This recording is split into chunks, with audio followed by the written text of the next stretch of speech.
Good evening, disciple students, emerging leaders, parents, pastors, congregations. I am so thrilled to welcome you to this seminar on webinar on preparing for college.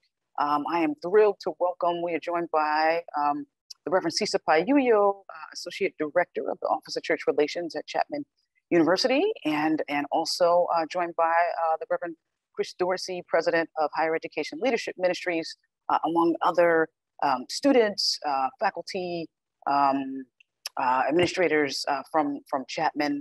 Just so grateful for what will be a really rich and dynamic time of thinking about the variety of options and educational institutions that are a part of the rich tradition, right? We're a part of a tradition of valuing education, right, faith and reason, and have 15 right, colleges, universities, and then even a number of theological education and seminary institutions also. But we're so grateful for this time to focus on preparing for college. I am Reverend Yvonne Gilmore, privileged to serve as Interim Administrative Secretary of the National Convocation and Associate General Minister, and just so grateful for this time. So please feel free to use the chat and, place your questions, comments, things you're wondering about in there. And welcome to all of our presenters. Welcome again to all of the individuals and congregations that are represented here. We're looking forward to this presentation and to following up with you in the days and weeks to come. God bless you. Let's get started. Welcome, everyone. Thank you so much for being here. Again, as Cisa mentioned, my name is Christina Aguilar. I use he, him pronouns. I'm the Assistant Director for Diversity Initiatives within the undergraduate admission team here at Chapman University. I have the luxury of working with both first-year and transfer students in the admission process, as well as the scholarship and financial aid process. So I work with an amazing team of 16 admission counselors as it relates to anything and all diversity, equity, inclusion related. And so it's a pleasure to be here with you today. And I've been asked to join and talk a little bit about applying to college, looking to apply to different schools, how to highlight your application essay or what should be highlighted in there, as well as when best to apply. So I guess we could start off with that piece of it is when you should be applying for colleges and universities, right? Within the state, because many of us that are here right now are located here in California. A lot of our students in the state of California are applying to Cal State universities as well as the UC system, the University of California system. So if you are exploring those options, know that those applications are now open and will run through the end of this month of November. And so I have a lot of my students that are holding off their application for Chapman in similar like institutions and will apply directly, will be applying during this time to the Cal States and the UC system, right? Because that deadline is coming up closer to the end of this month. So if you're exploring some of those state institutions, definitely encourage you to, take a look at what those deadlines might look like. I think that's the most important piece that you want to look at regardless of what school you're applying to, and see if if an institution here and there offers a rolling admission basis. And so what rolling admission means is that beyond the deadline, the university may still welcome applications, right? There is a difference between a rolling admission basis and a space available basis, right? Rolling admission says we will continue to accept beyond the deadline. Is space available? You are taking a chance on if the university is still trying to make their class. So be very critical in the verbiage that you read. And if there's any questions that you have, I highly encourage you to reach out to folks in that admission office. We are here to support. That is our role. And we get our fair share of students that reach out to us every week, every month, every semester, every academic cycle. So I highly encourage you to reach out to us in the different institutions you're exploring. If you're exploring Chapman as an institution, highly encourage you to reach out to us, and you can reach out to me. I'll put my contact info at the end.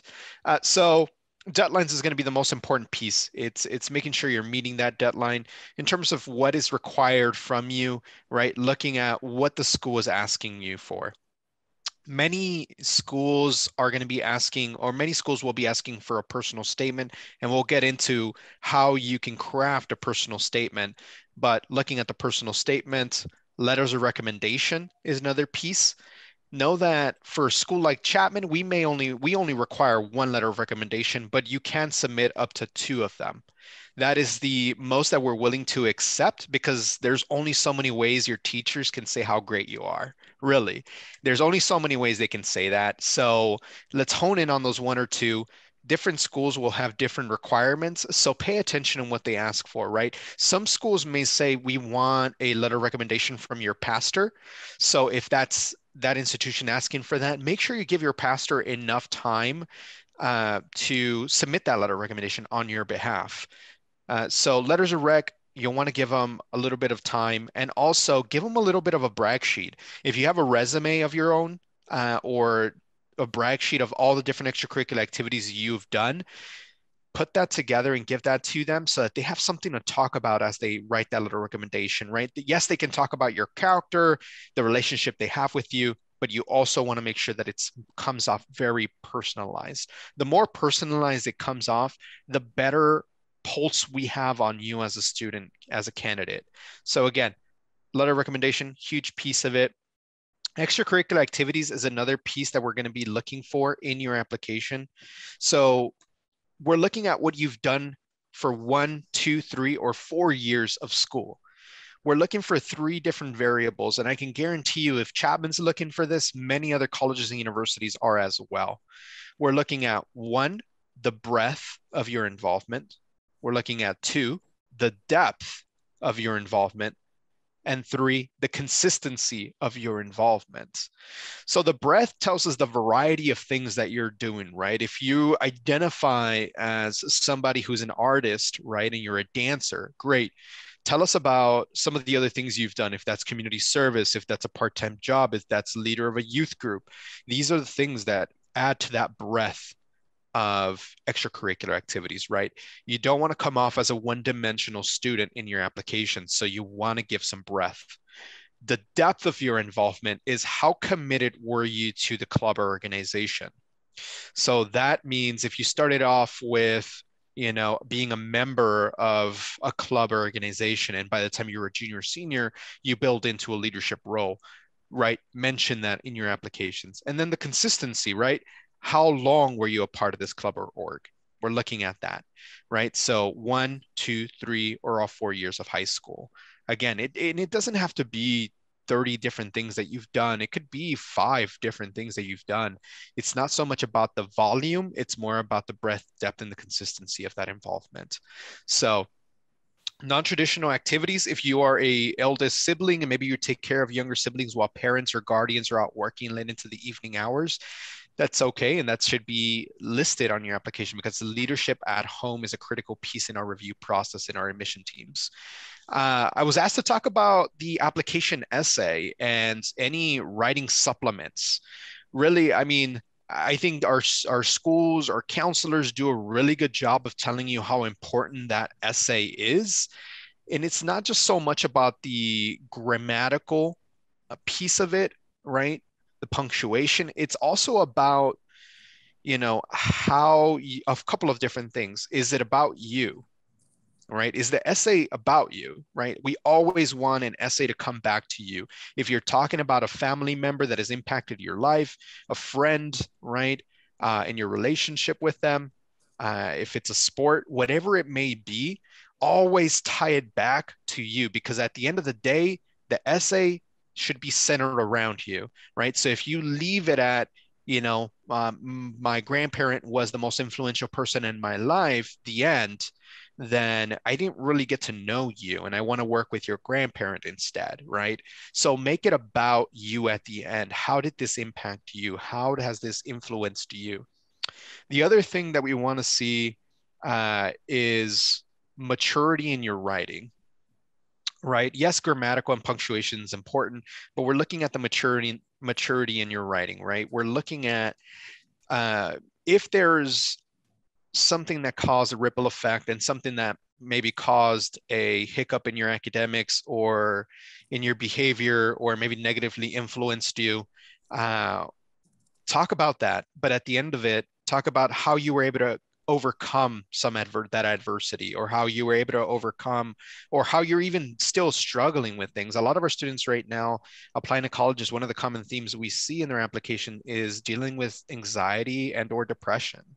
And so if students are dealing with this, it's not just talking, it is talking about it, right? And that's okay. You're not harming your chances of admission by talking about these things, but how are you dealing with it? How are you navigating through these things? If you're still dealing with it, how do you continue to work with it, right? That at the end of the day shows the level of maturity, right? Because the last thing we want to see is thinking, is the student academically and also emotionally prepared to be in a college setting, right?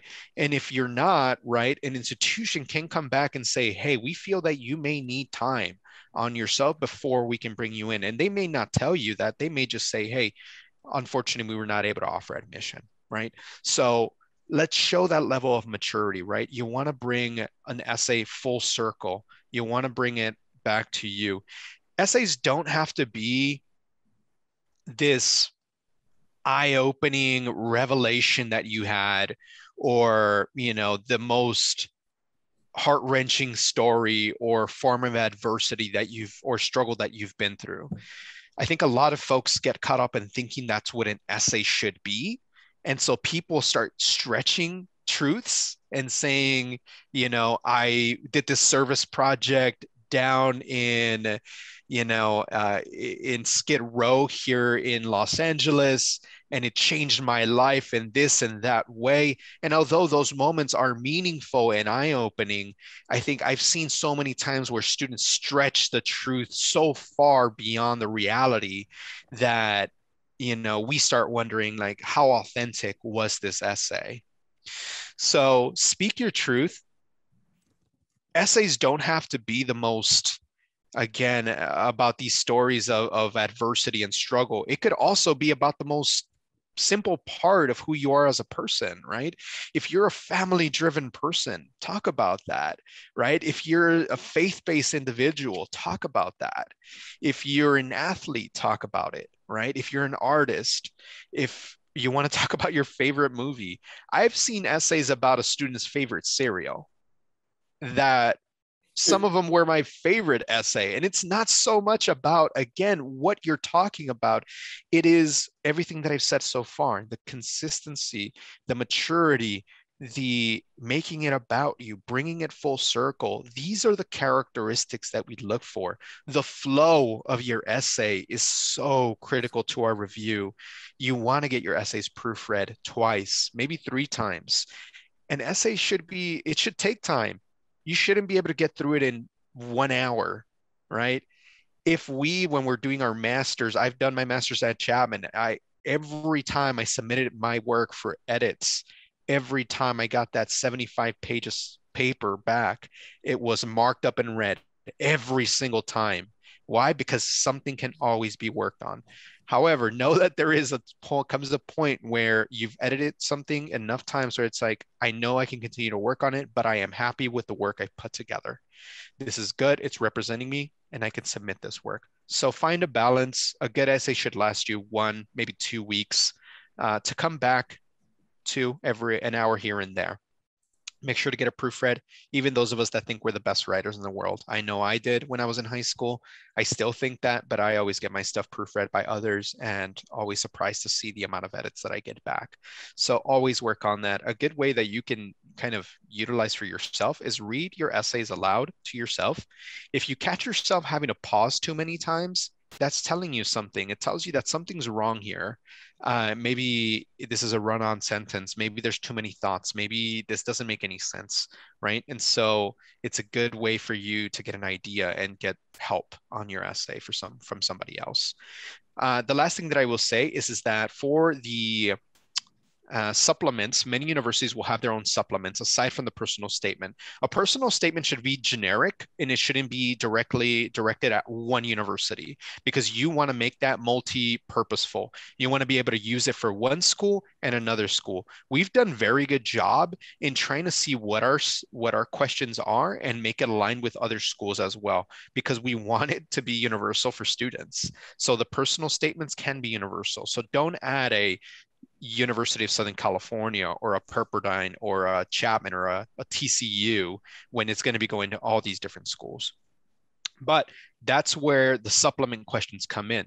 Many schools will have their own questions. We at Chapman, we have 3 questions. Why Chapman? What major? And a question around diversity, equity, and inclusion, right? Because it is such a critical component to our community at Chapman.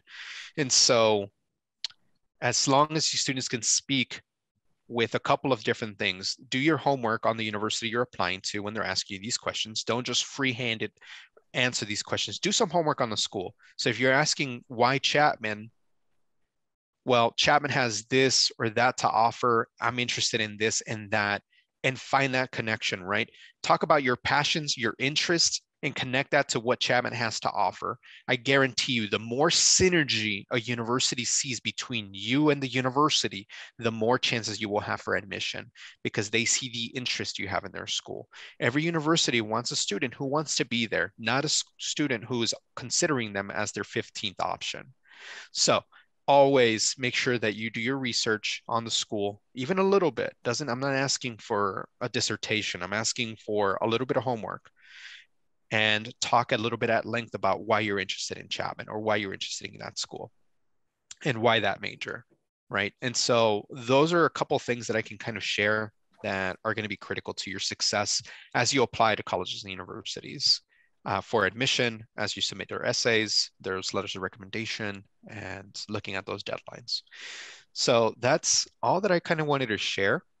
Is there any questions around, I think, I will have to step out in a couple of moments, so I want to take advantage. I know we have a program, but if there's any questions around applying to colleges just in general, any fears, maybe notions, conversations that you've heard from others, I'm happy to answer questions that maybe you might have. And you can ask those either through it looks like that question and answer section. But I'll be here for a couple of moments, so I'll be monitoring the chat if you do have any of those questions, but I don't want to hold up the program. So make sure to ask. I'm here. Thank you so much, Chris. That's great information. Really, really appreciate it. We're going to move on to another Chris, to Chris Dorsey, and he's going to talk about all the different disciple colleges and universities. Okay. I'm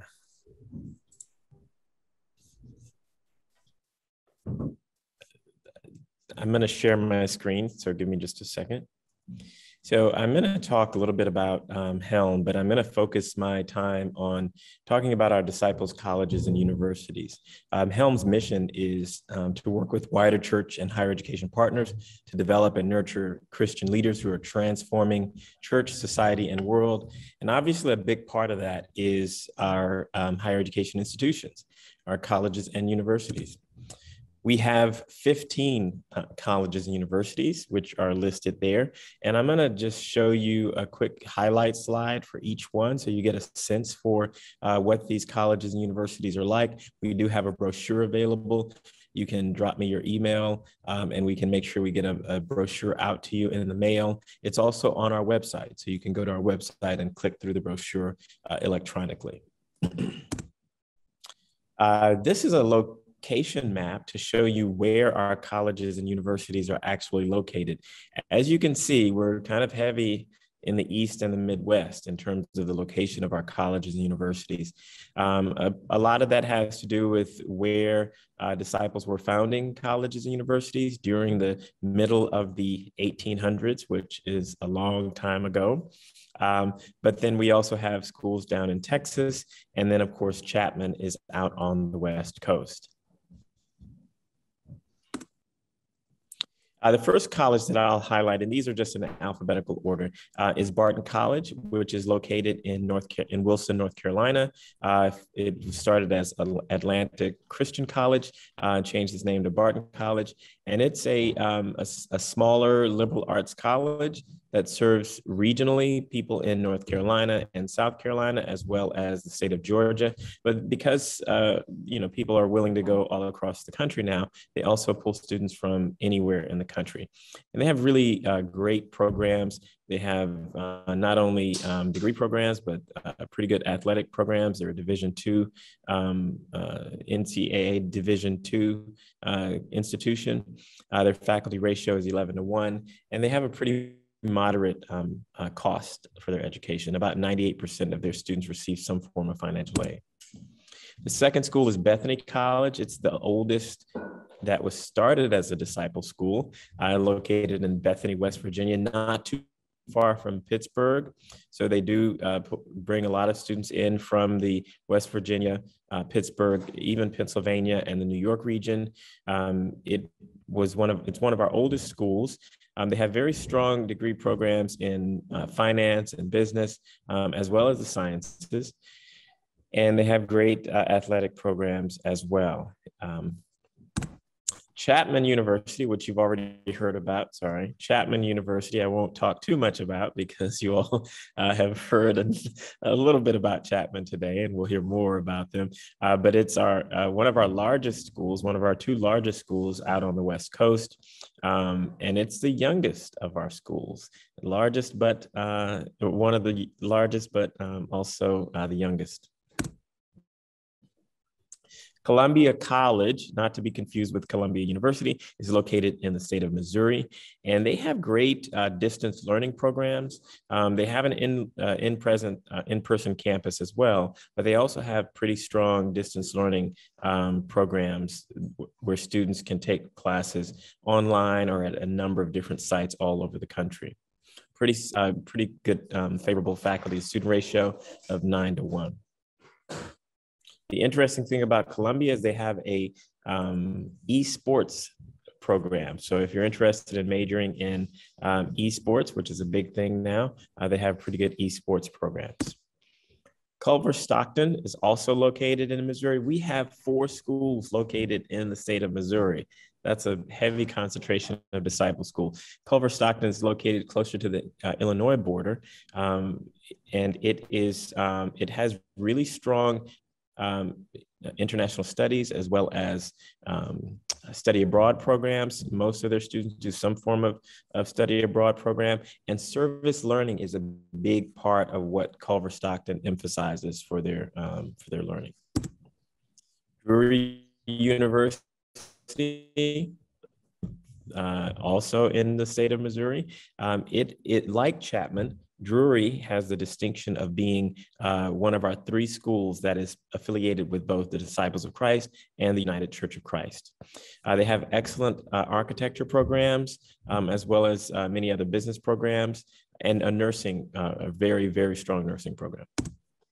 Eureka College is in the state of Illinois, and it is the home of, some of you may know this, one of its claim to fame is that one of our presidents graduated from Eureka College. Ronald Reagan graduated from Eureka College way, way back in the day. But they're also known for a lot of other things besides being the alma mater of Ronald Reagan. Hiram College is in the state of Ohio.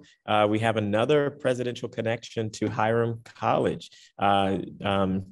We had a president who was not only president of the United States, but was also president of Hiram College at one point, and that is Garfield. President Garfield was a president of Hiram College and went on to become president of the United States. They have an excellent revised liberal arts program at Hiram College that I highly encourage you to take a look at.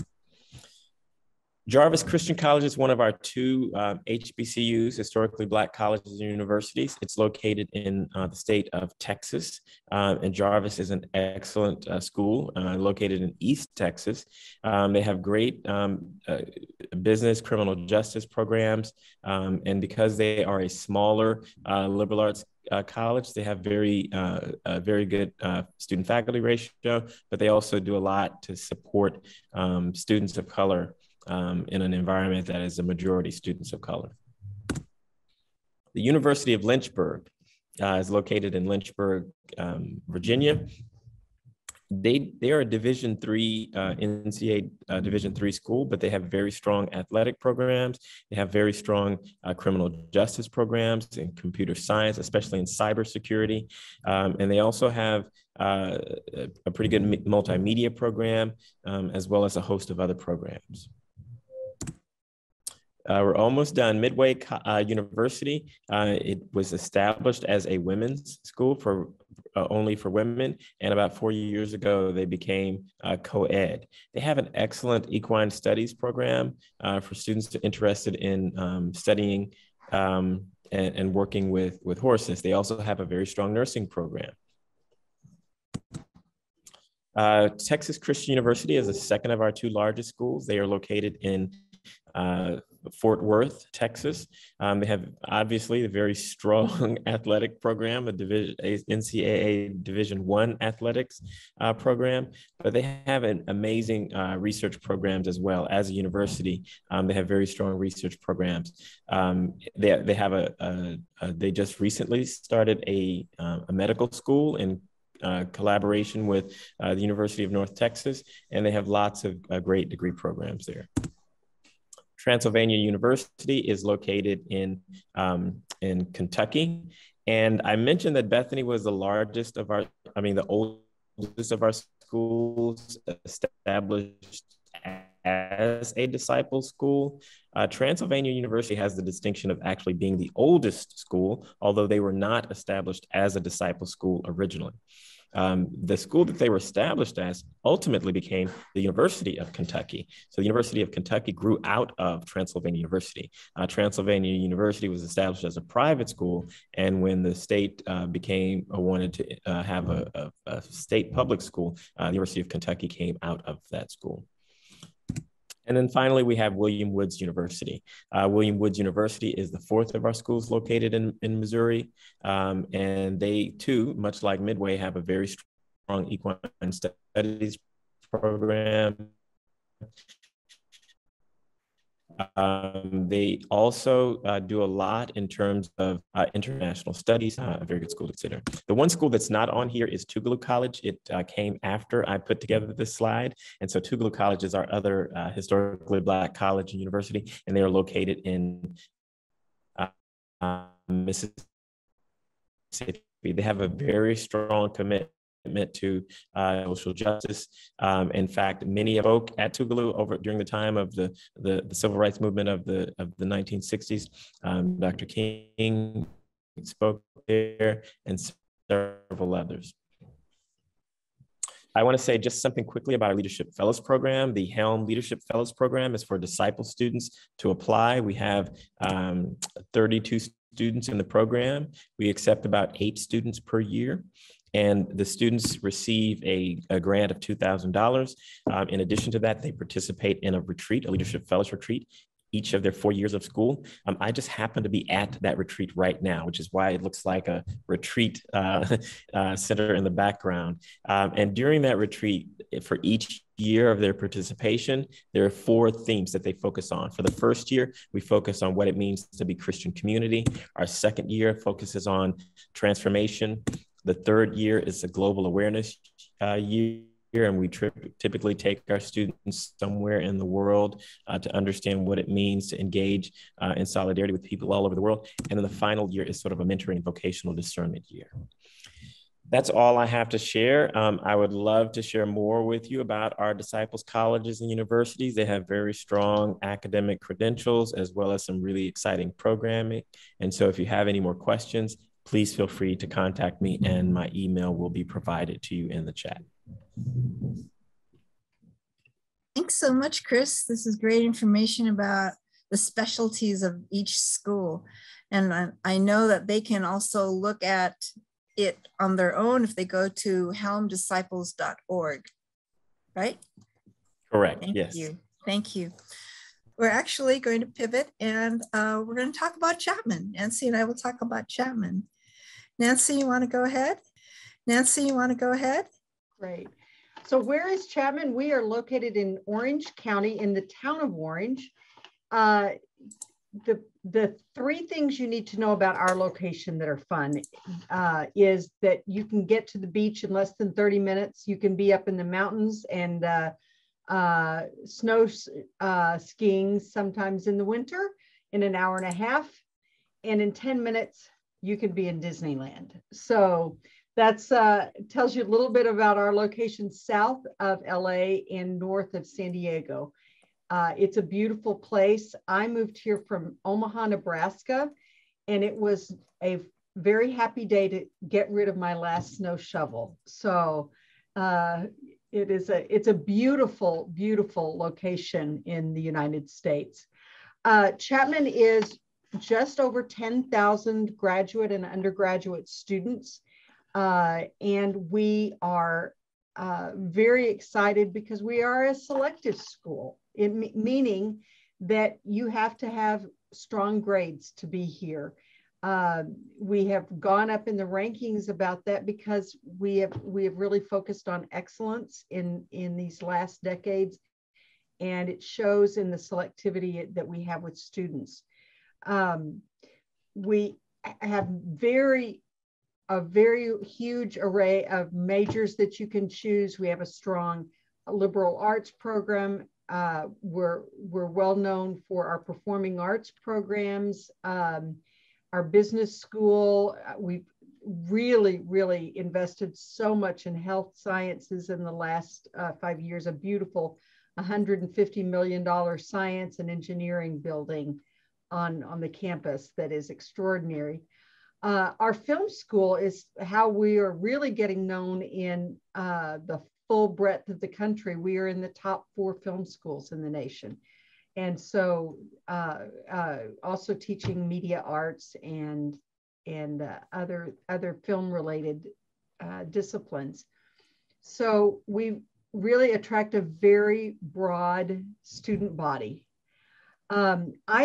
I think one of the value adds to come to a disciple school is that it allows you to have a smaller community to launch from as you enter school. We work really hard to reach out and make our incoming students very quickly integrated into the doc program. We're not a real churchy program. We are fun. We are deeply supportive of each other, and we are very social justice conscious and working on those issues. So that's kind of who we are. At Chapman, we particularly have 3 full-time people to work with our disciples and UCC students. Yeah, we do some other things for the university as a whole as well, but this is where we focus our time and energy, which is lots of fun. If you are living a long way away and your parents say, there is no way I'm going to send you across the country, just know that you will have 3 cell phone numbers, Cisa's and mine and Carrie's. Carrie couldn't be here with us today, which is a comfort for parents, because we know it's hard to send your student a long way away. I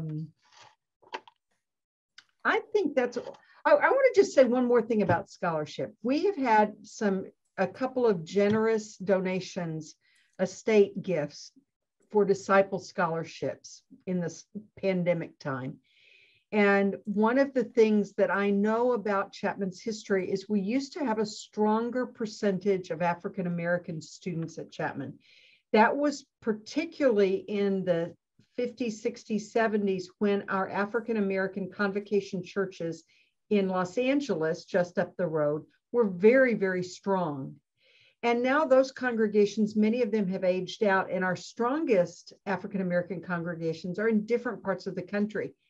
So one of the things I'm committed to with some of this money is to help make a Chapman education possible for African-American students from across the country. So if Chapman is sounding interesting to you, I want you to know, don't let money stop you. Let's keep talking. So I want to pass it on now to, I think, Kim and Jay and Brianna to talk about, and Angelica to talk about life here. Cisa, how should we do it? In what order? Yeah, sure. Dr. Allen is with us now, and I wanted to introduce her. She is the Assistant Professor of Africana Studies and co-director of the new Africana Studies minor.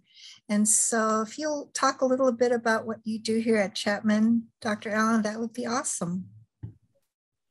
Thank you so much for the invitation. I hope you all can hear me, and my apologies for being late. I teach a class right before this one. But again, thank you all so much for the invitation. My name is Angelica Allen. I am the Assistant Professor of Africana Studies and now the Director of Africana Studies. I was the co-director last year, but the full-time director this year. As Reverend Payuyo mentioned, this is one of our brand new minor programs here at Chapman. We're only on our second year as a program here. And this was in many ways advocated for by the student body, right? Namely the Black student body at Chapman, some of whom, or most of whom rather, have gone on to graduate already, as well as other Black faculty. And my role is to sort of launch and also help expand this program of Black studies. And I chose Chapman because it offered me the opportunity, of course, to have this program, which is integral to any education system. And it allowed me to sort of have my own vision for what Black studies looks like within the context of Southern California and also at Chapman, and to also offer a more expansive understanding of what that is. Right? What Blackness looks like, what Black studies is as well. One that is sort of inclusive of lesser known parts of what we call the African diaspora, right? So that's a little spiel about me. I don't know, Reverend Payuyo, if you wanted me to add anything in addition. Oh, you're definitely welcome to add if you'd like. But I guess I'll just talk about my research because I mainly talked about the program. But my research focus is about a community in the Philippines. And this again goes back to what I was talking about earlier about expanding what Black studies and Blackness looks like. A community in the Philippines who are known as the Black Amerasians. These are the progeny or the children of African-American military men, as well as Filipino women. Part of my attraction for Chapman as well is that, again, it was the diversity and allowing me to have my own vision into that program, but also being inclusive of not just my professional identity, but also personal one, right? I am, of course, an immigrant, the child of an African-American man and a Filipino woman as well. And I'm also an artist scholar, and this is an institution that values the arts as well. So in the program, we're able to collaborate across many disciplines, namely in the arts as well. And as I mentioned, this is an institution that sorely needs and needed for a long time, a Black Studies program. Mm-hmm. Thank you so very much. Really appreciate your work here at Chapman. Brianna or Jaden, would you like to go next? These are our Chapman students. Yeah, I can hop in next. Hello, everyone. My name is Jaden. As he said earlier, I'm currently studying sociology here at Chapman. In terms of my Chapman experience, I kind of took a big leap of faith when I was a senior in high school. I applied to about, I think it was 18 different schools. And Chapman happened to be in like my top 3 schools, but it wasn't the one that I really wanted to go to. What really stood out to me in terms of like the drawingness to Chapman was, you know, the smaller, more medium-sized university that it was, but I also got a really good financial aid package that I couldn't turn down. I like to say I took a leap of faith because I also never toured the campus. before becoming a student here at Chapman. So I took a leap of faith, ended up coming to Chapman. I was really stoked, really excited. And I came in, and there was a few challenges and a few hiccups in the road, primarily with me. You know, I grew up in Los Angeles, California, was from South Central LA. So in terms of, you know, leaving that space and coming to an environment, it was a really big adjustment period for me. So it took me a while to really get acclimated and comfortable with being a student of color here on campus. Being honestly, some things that I struggled with was, you know, being the only Black student in my classroom, not having, you know, Black professors to talk to, just like that whole experience of like having that relatability, and just like truly being seen for who you are. So that's a challenge that I definitely faced in my first year here at Chapman. I think the biggest thing that helped is finding that like communal piece. One thing that really changed my experience and really gave me the confidence to really put myself out there and try new things was actually getting hired as a tour guide. So second semester, I got hired as a tour guide. One of the best experiences and things that I've done so far in my Chapman career.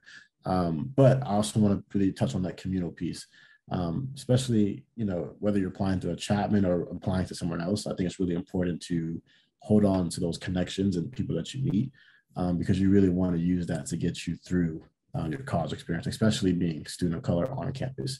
You really want to hold on and build that community to make it strong, because to me, a lot of times where you're looking yourself in the mirror and saying, I don't really know if this is for me, or I don't really know if it's the right place for me. And I was fortunate enough to have an admission counselor. His name was Christina Aguilar. He actually reached out to me. He said, hey, do you have any interest in being a tour guide? And through him, I was able to get the job. And as I said earlier, like getting that job really helped me, you know, build a lot of confidence and really just kind of change my perspective on things. I think the biggest shift for me was like, you really can't allow the people around you and the environment to dictate and control the type of experience that you're going to have. You're giving them too much power. So you really got to just grasp and take that experience and really take that step and actually try something and do it for yourself. No one else, just do it for yourself. And once I really got that mindset, things completely changed for me. I've done things that I never would have thought I've done, like, you know, be a part of Greek life and hold various leadership positions and just do all kinds of other stuff. So it's been a really unique experience, up and down for sure. I like to say on my tours and just share with families that no school is perfect, but it's important that you look around and see like what's going on. And I find great confidence in that my peers, especially students of color, Black students, are very vocal and very active in terms of moving and creating that change on campus. And that really what makes me happy and joyful to be on campus. So, yeah. Thanks, Jay. Yeah, so thank you for having me back. I would say it's funny because my start at Chapman is actually quite opposite of Jaden's, but we sort of have a similar experience as we get on the road. Chapman was a school that I was introduced to at a very young age because my grandma is a minister. So it was always Chapman. This is the type of school you want to go to. And when I was applying, that was the only one that I could remember, quite honestly. So Chapman was the only school that I applied to, and I was lucky enough to get in. On my tour as well, it kind of just, I mean, it was the only school I applied to, but it just felt like a place that I could see myself.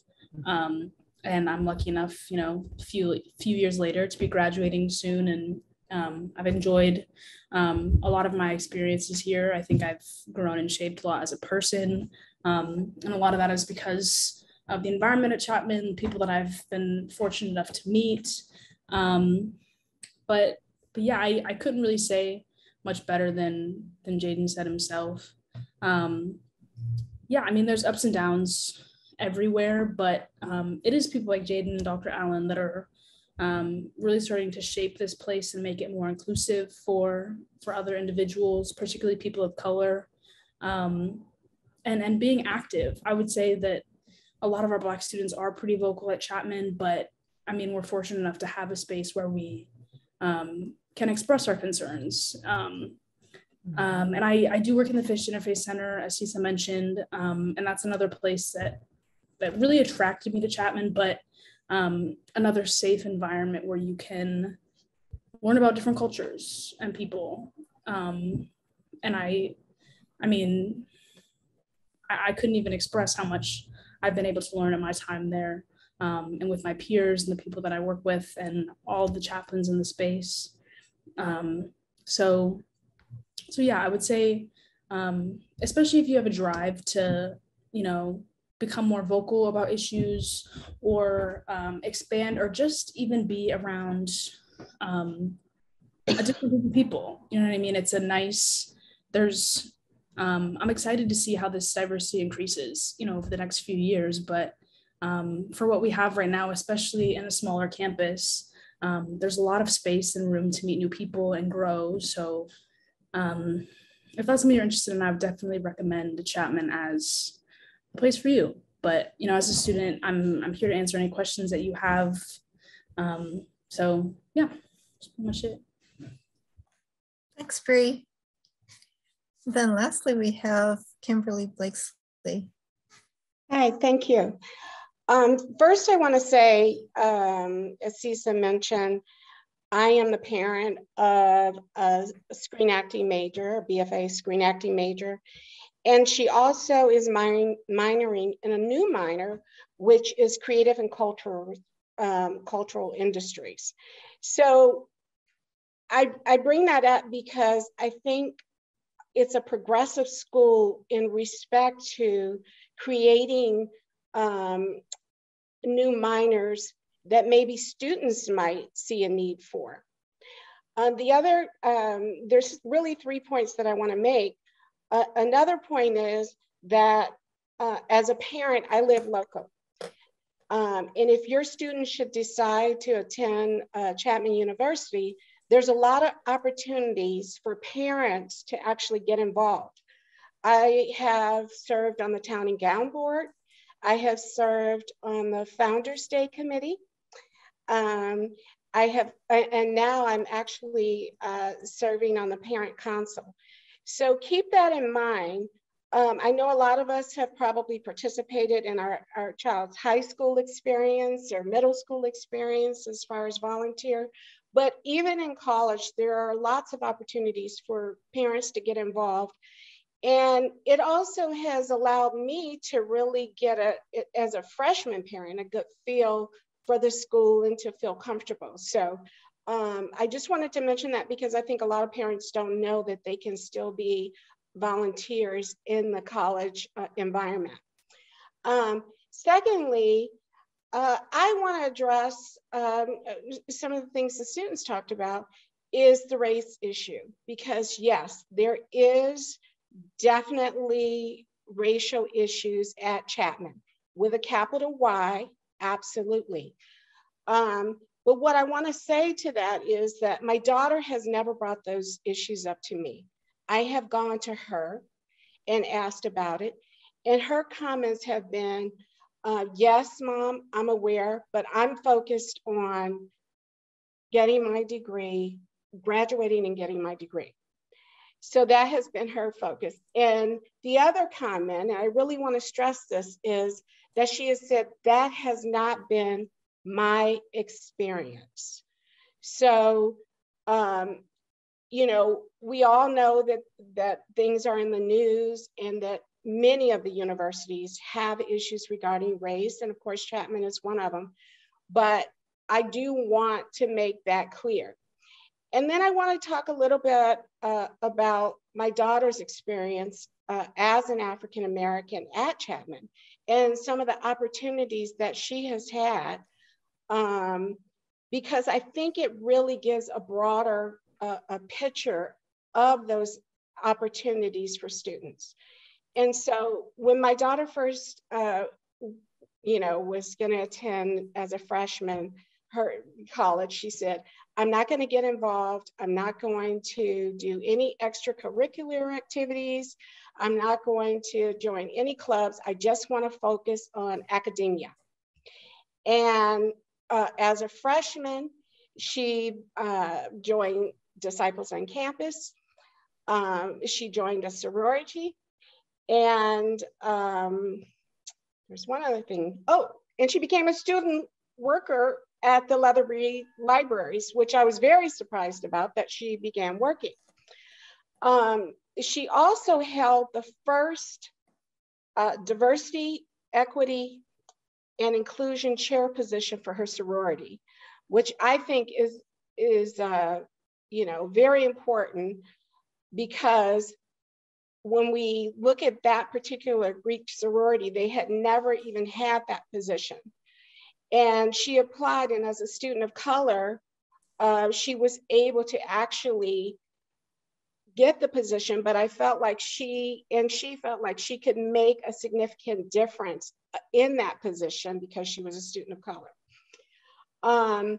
She is a Chapman Ambassador, and she was asked to serve on the Center for Creative and Cultural Industries team at a United Nations conference discussing gender equality, which was held already this year.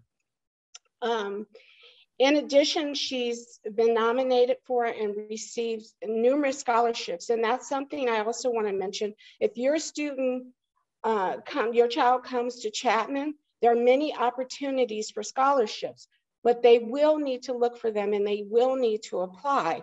And a lot of students don't know that they can apply for scholarships even once they're in the school so that they can get additional monies. Currently, she's doing a independent study that will result in her having a scholarly article published. And she's doing all of these things in addition to, she's a screen acting major, so she's cast in a lot of various productions. And so it is not to really brag about my daughter, is to say, your child can come to Chapman and be involved and have a lot of different opportunities and be able to have the time to do those various things in addition to their academics. The other thing I want to say is we as parents have to encourage our students and we have to guide them. And when other issues come up with their friends, we have to let them know that those are their issues and they need to, continue to focus on what's important for them in their goals and not get caught up in some of the other things. And I think it's important when you come on a campus like Chapman to make sure you don't segregate yourself if you're a minority student. Chapman is what the world looks like. It's what the people they will work with in the future look like in that environment. And in some cases, it's what their extended families will look like. So it's just important that we continue as parents to guide them in those respects. The third point I really want to make, and thank you for allowing me to take the time, is to talk about disciples on campus. And as a freshman, I truly feel like Doc made a tremendous difference in how easy the transition was for my daughter at Chapman. And I remember there was the very first retreat, and she wasn't quite sure she should go because she really had a heavy schedule and a lot of homework. And she mentioned to me that she went in and she spoke to Cisa about it and she decided to go. And going to that retreat, she came back and she was so grateful that she had gone and had that opportunity. And she made several new friends that are still her friends to this day. And she was able to find comfy, cozy places to do all of her homework, and she accomplished that. But I think that it just really gave her that sense of family. And in addition, Carrie had made this delicious lasagna. So she was very happy. And one of the things she said was that she felt like she had 3 moms at Chapman on campus. And that was Nancy and Cisa and Carrie. And that set her up for just having that comfort initially at Chapman. And so recently she told me that she felt like Nancy Brink, who is her biggest confidant to this day, would always be part of our family. And that's just how the relationship that is provided there. And I know Nancy mentioned, you know, the comfort for parents.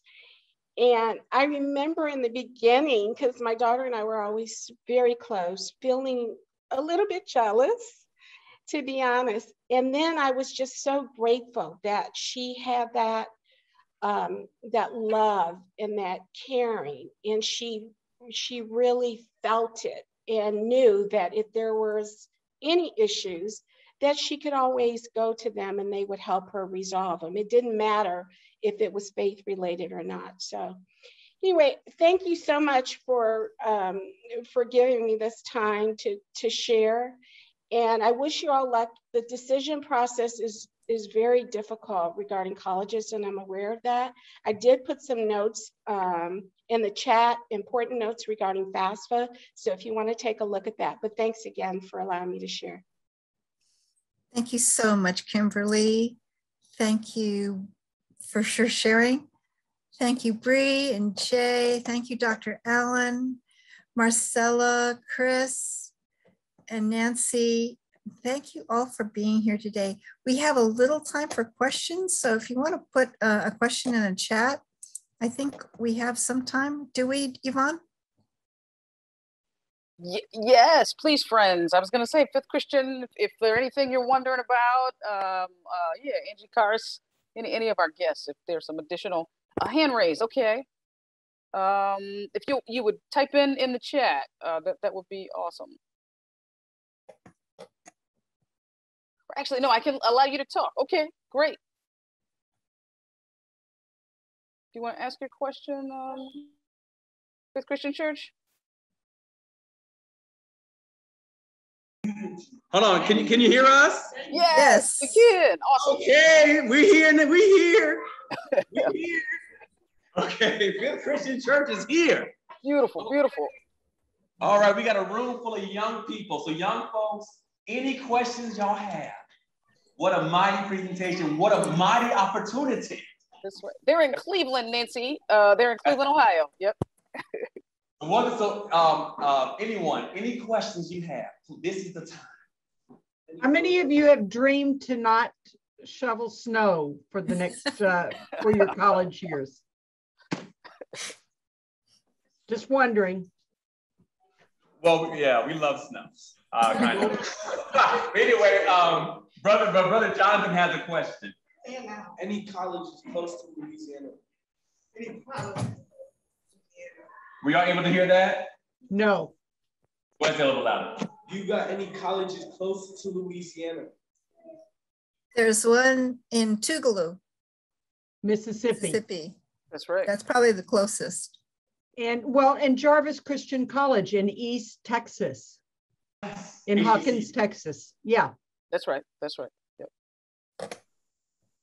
Both those are our two HBCU colleges as well. Jarvis College, that's an HBCU. Yes, it's in Hawkins, Texas. In Texas, yep. Hawkins, Texas. And what was the other college that you mentioned before that? Tougaloo College in Tougaloo, Mississippi. Oh, right. So Louisiana is sandwiched between Tougaloo and Jarvis. Yeah.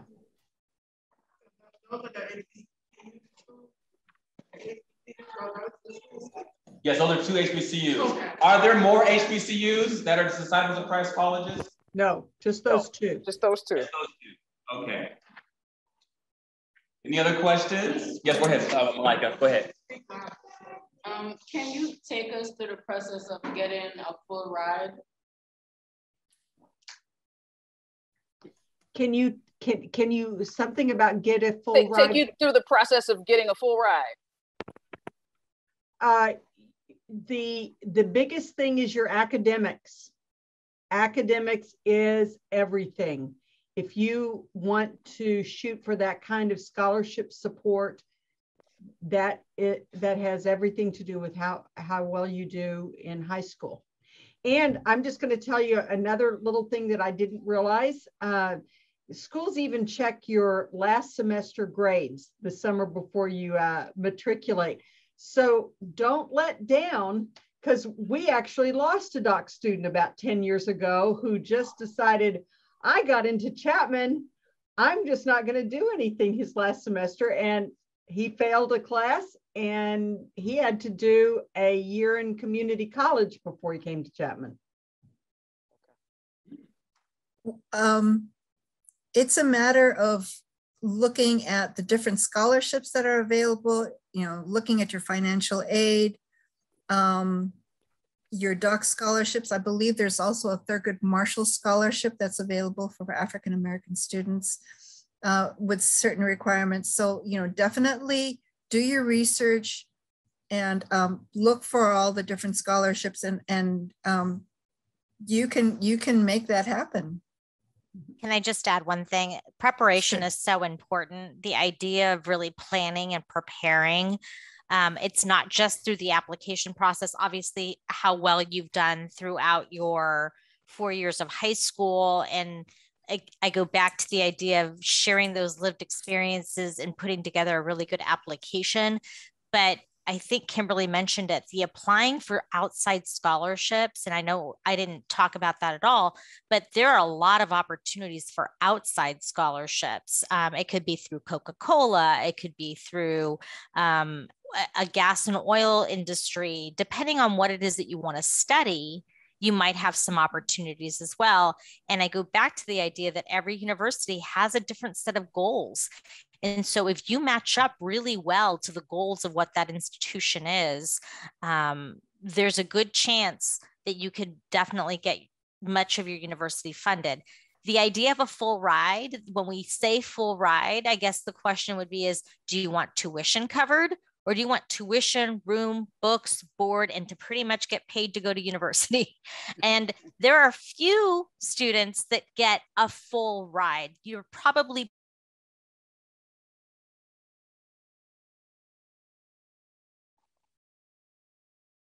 can really make it so that college becomes really affordable. And then there's the opportunities, obviously, for graduate school and continued study, where there's also, the more extraordinary you are, the more resourceful you are, you'll have lots of opportunities. Marcella, there's a question in the chat, and it says that you mentioned having a brand new science building. Can you please talk more about opportunities afforded to students involved in health sciences? We do science a couple different ways at Chapman. We have the Crean College of Science, Behavioral Sciences that does more the health sciences as well as psychology. We have our Brain Institute that comes out of that program. Some pretty amazing programs that accelerate students into a pharmacy program as well. The Keck Science Center was designed for the students in Crean as well as our students in Schmid College of Technology, Science and Technology, and our new Fowler School of Engineering. So 3 different colleges are sharing this amazing 140,000 square foot space, has 11 labs. It's really a place for hands-on learning. And there are some great tours that you could actually go to virtually and walk through it. There's some recorded tours, great ways for you to get to know the building. There's some curriculum depending on which of the programs you follow. If you're in our Schmid College of Science and Technology or in Fowler, they have a series of classes called the Grand Challenge Initiatives, and it allows you to actually start doing research as early as day 1. And so research is something that's really critical. And the question they pose for our students is, what problem do you want to solve in the world? And it could be about environment, it could be about nutrition and health, it could be about specific diseases like cancer, variety of different things. And students start to put together plans for this type of research. that could either just be short-lived and you just do it for 2 semesters, or you could carry it on for first year and your second year. We really want our students to be amazing critical thinkers. And sometimes they design devices and different things. A set of students a number of years ago had the question or the problem of helping their grandparents with their technology. And so they put together a GrandPad, which is an iPad for grandparents. Super simple, very few buttons, but these were our computer science students along with our graphic designers, along with the students in business, and they came together to put this together, and now it's out in market. Like you could buy a GrandPad for your grandparents. So things like that are definitely developing here. And I could talk for hours about the Brain Institute, because I think that's another really amazing space for students that are interested in neurology or the idea of cognition, or everything from autism to Alzheimer's. Just really amazing work that they're doing there. They're even studying the brains of those of us who meditate regularly. Yeah, it's interesting. There are also a lot of opportunities, specifically pertaining to the engineering wing of the side of the school, in terms of like scholarships and stuff like that. I know recently they actually just bought some students, I believe it was either iPads or MacBook Pros for the start of the semester, to make sure they had everything they need and they were all squared away with that. So there's a lot of opportunities and resources, specifically within the sciences as well. Wonderful. Oh, thank you. We have some more questions over here at Fifth Christian Church. That's okay with y'all? Yeah, sure. Come on, Moon. Moon. Right. Yeah, just come on here.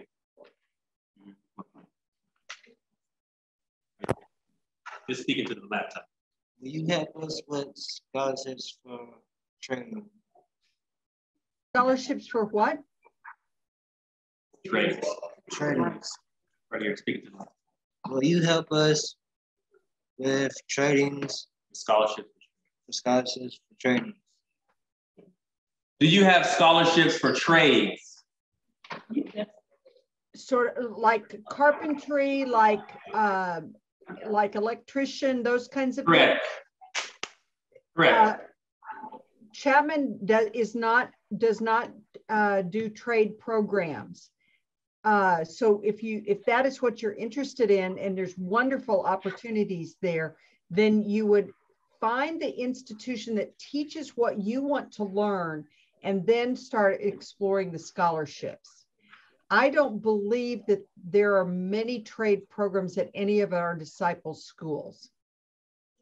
There aren't. I was going to say, I don't know, in terms of National Convocation, that Black Disciples Endowment Fund, actually, where you can apply for up to $5,000, it can actually be used for tuition and education. So if you want to study a trade and you need tuition help, apply to Black Disciples Endowment Fund, because that can absolutely be used for that. Thank you. That's good to know. Yeah. What else, Fifth Christian?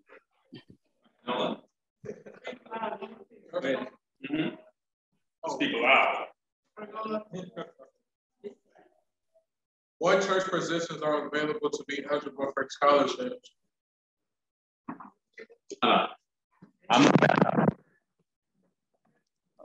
He said, what church positions?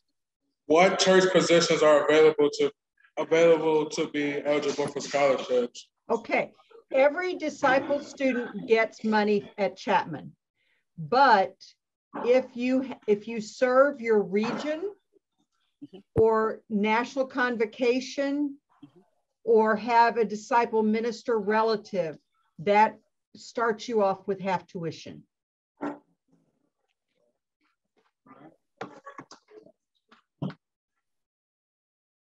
If you want to know more about that or interested in that, get in touch with Cisa. I think Cisa, you've already put your email in the chat, or I will. Okay, she'll do that. So let us know so we can help you. That's right. Do you all offer scholarships for postgraduate degrees? Yes. So how would we apply for the scholarship? Is it online? So the first thing you do is apply to the school and get accepted in the school. And then the Disciple Scholarship, you never even do an application for. You just let us know that you're coming, and we tell financial aid, hey, put this money into their scholarship. Other scholarships have an application program and deadline. Many of those scholarship deadlines are in the February, March, maybe even early April time, but usually February or March, because you need to know how much money you can have for college before decision day. And decision day is always, Marcella, generally across the country, May 1st, correct? Correct. And so you as a family need to know, oh, we can count on this much scholarship aid. So springtime is really when you need to be applying for scholarships, but you can do some of them earlier, like the Phillips Legacy Scholarship, like HELM, all of those, because those will transfer to a lot of different schools. That's right. And for postgraduate, again, you can apply to Black Disciples Endowment Fund. Right. And then, of course, if you're thinking about, religion or theological education, there's University of Chicago Disciples Divinity House, there's Vanderbilt, DDH there's Lexington Seminary, and certainly Disciple Seminary Foundation as well. So the variety of options if you're thinking about. We even have at Chapman a very niche scholarship if you want to major or minor in religious studies. It's a quite substantial scholarship. So that may be of interest. Pastor Bunch here, a question about college visits, visiting Chapman, visiting Jarvis, visiting the Tougaloo, Mississippi College. Mm-hmm. Is there a way in this denomination to bring students to tour these colleges in person? That could help a little old church in Cleveland find its way in that grand city of Los Angeles to visit Chapman. Mm-hmm. So these young folks can see. Mm-hmm. Sometimes you got to be like Thomas and put your hand in Jesus' side in order to see. And so, is there a way that we can see? I was gonna say, I don't know if there's an existing program, but I'm certainly committed to trying to help make that happen. One of the things if you could figure out how to do the travel, there is a Disciples Church 5 blocks from campus that has a whole program about letting youth groups stay and do service learning, do Chapman visit, do whatever that they want to do in this time. So let's keep talking about that. Absolutely. Okay. Absolutely. Thank you. And then if you feel that Chapman is a good fit for you and you decide to apply, know that if you contact Nancy Brink or myself, we would set up an interview time with you and do an internal letter of recommendation. Right. I think one other thing that has helped us in COVID, all colleges now have some kind of virtual tour. And those are not, you don't quite get the vibe, but you can get a lot of information that way. So I would start there and not feel like, and a number of our Chapman Doc students who are further from California, what they've done is if they're interested in Chapman, they've applied, and then if they get accepted, then they come and do a college visit in that springtime decision time, so that they have the opportunity before they actually say, yes, I'm coming here. So, or then you have people like Jay who had never walked on the campus before he said yes.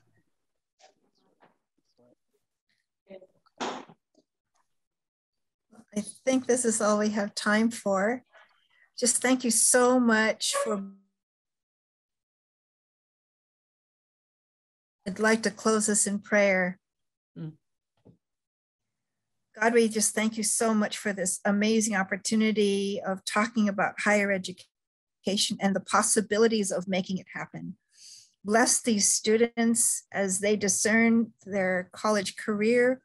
Bless their families and their parents as they figure out how to make this happen, and help them know that they don't need to make these decisions alone, that there are people around who are willing to help and just make a vision for them, and a vision that you're going to give to them as well. We are thankful for this day and for this opportunity to speak and share. Thank you again. In Christ's name we pray. Amen. Friends, I'm so grateful for Reverend Cisa and Reverend Nancy. Thank you for taking great care of our disciple students and for all the leadership that you provide. Thank you, Kimberly Blakesley. It was amazing to hear parent perspective. I didn't even realize parents could get that involved. And I've been in education for a while, and my own daughter was on tonight. So thank you for that. Thank you, Director of Admissions, Marcelo Martinez. We're so grateful for your time and expertise tonight.